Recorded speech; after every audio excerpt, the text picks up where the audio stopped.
Colin Firth's spy spoof Kingsman: The Secret Service was in third place at this weekend's box office, taking in just over $6 million. Not yet. I need to take care of a few things. Turn yourself in. You drink coffee, Harding? Yeah, 6 cups a day for the last 30 years.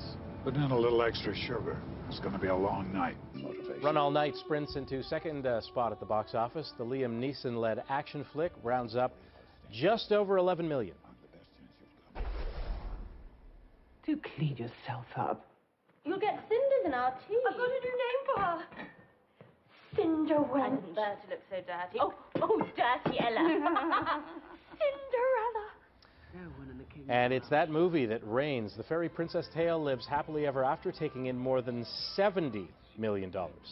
Now, Jason Gorber is with twitchfilm.com and joins us now. So, Jason, how much magic do you associate with this version of Cinderella? You know, we do box office every week, and it's so funny. A couple of weeks ago, somebody's like, how much is Cinderella going to make? I think it's going to make 40. I'm like, I think it's going to make 70.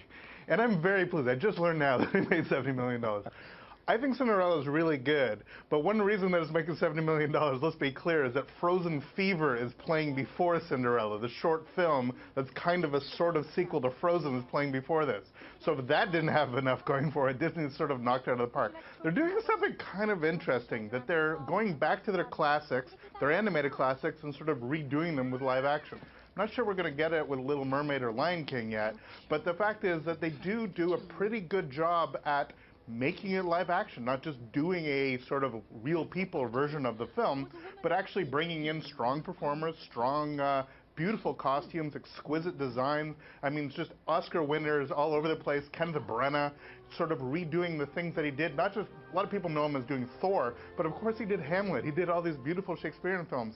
So as it comes together, it's a pretty good version of Cinderella. They modernize it enough.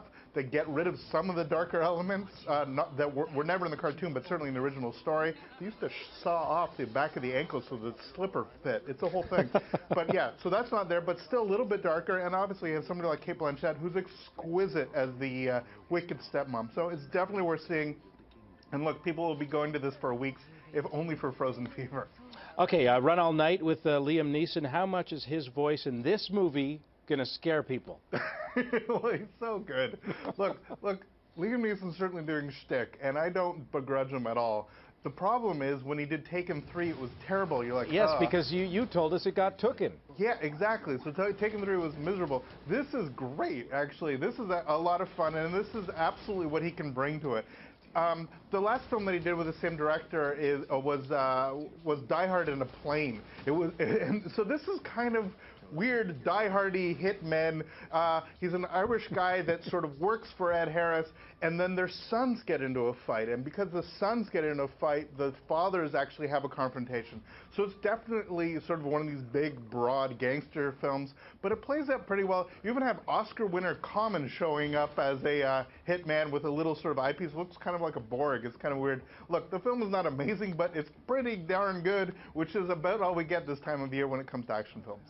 British historical film 71. Yeah, so this is a film that played a bunch of festivals. It was playing Sundance when I was there, and played at Toronto.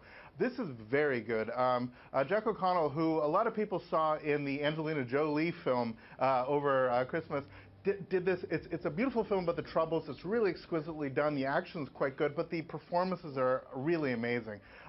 This actor is really, really strong. And between this and another film that I recommend people look up called Startup, where he plays a prisoner, he's a really, really great performer. I think that this is the kind of film that you look at, slightly little different, a little bit actiony, but definitely worth checking out. It's one of the smaller films that's coming out this week. Only about 40 seconds left for The Price We Pay, a documentary.